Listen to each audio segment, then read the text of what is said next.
Baiklah, di sini saya akan menjelaskan macam-macam model penelitian tindakan kelas. Yang pertama yaitu model Kurt-Lewin, di mana model ini terdiri dari 4 langkah. Yang pertama yaitu planning, yang kedua acting, yang ketiga observasi, dan yang keempat refleksi. Pada tahap perencanaan atau planning, rencana tindakan disusun untuk menguji secara empiris hipotesis tindakan yang ditentukan. Rencana tindakan ini mencakup semua langkah tindakan secara rinci, mulai dari materi atau bahan ajar, rencana pengajaran yang mencakup model atau teknik mengajar, serta teknik atau instrumen observasi, dipersiapkan dengan matang pada tahap perencanaan ini. Yang kedua yaitu pelaksanaan tindakan atau acting. Tahap ini berlangsung di dalam kelas. Realisasi dari segala teori pendidikan dan teknik mengajar yang telah disiapkan sebelumnya. Langkah-langkah yang dilakukan guru tentu saja mengacu pada kurikulum yang berlaku, dan hasilnya diharapkan berupa peningkatan efektivitas, keterlibatan kolaborator untuk membantu si peneliti untuk lebih mempertajam refleksi dan evaluasi yang dilakukan terhadap apa yang terjadi di kelasnya sendiri. Dan yang ketiga yaitu pengamatan terhadap tindakan atau observasi. Kegiatan ini dilakukan bersamaan dengan pelaksanaan tindakan. Dalam melaksanakan observasi dan evaluasi, guru tidak harus bekerja sendiri. Guru bisa dibantu oleh pengamat dari luar, misal teman sejawat ataupun yang lainnya. Nah, dalam pengamatan terhadap tindakan atau observasi, ini terdiri dari 4 metode. Yang pertama itu observasi terbuka, yang kedua observasi terfokus, yang ketiga observasi terstruktur, dan yang keempat observasi sistematis. Yang keempat yaitu refleksi terhadap tindakan.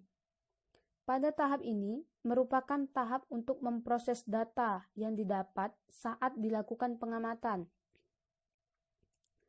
Dalam proses refleksi ini, segala pengalaman, pengetahuan, dan teori instruksional yang dikuasai dan relevan dengan tindakan kelas yang dilaksanakan sebelumnya. Proses refleksi ini memegang peran sangat penting dalam menentukan suatu keberhasilan PTK. Model yang kedua itu model Chemis dan Miktigard, merupakan pengembangan konsep dasar yang diperkenalkan oleh Kurt-Lewin. Hanya saja, komponen acting dan observasi dijadikan satu kesatuan. Karena apa? Karena keduanya adalah tindakan yang tidak terpisahkan, terjadi dalam waktu yang sama.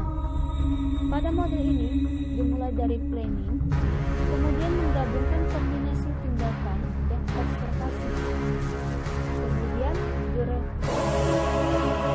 Ketika sudah melakukan refleksi, maka tidak akan membuat perencanaan lagi untuk refleksi.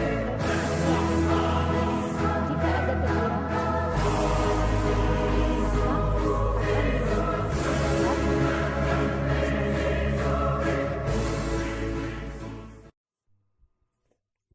Yang ketiga yaitu model John Elliott. Adapun hal-hal yang perlu diperhatikan dalam memahami langkah-langkah yang ada dalam model PTK ini, yaitu bila guru akan menerapkan atau mengadopsi untuk penelitian tindakan kelas dalam praktik di kelasnya, maka guru atau peneliti harus mengetahui penggunaan data dan keterbatasan skema-skema tersebut bila dipraktikkan dalam penelitian tindakan. Seorang peneliti memiliki ide awal, kemudian rencana umum, kemudian implementasi, dan dilanjutkan dengan monitoring implementasi dan dampaknya. Maka akan ada penjelasan tentang dampak dan kekurangan dari ide-ide atau perencanaan yang sudah direncanakan tersebut. Dan yang terakhir yaitu model McKinnon. Model McKinnon ini dinamakan proses waktu karena sangatlah penting untuk mengingat bahwa kita tidak perlu selalu terikat oleh waktu, terutama untuk pemecahan permasalahan.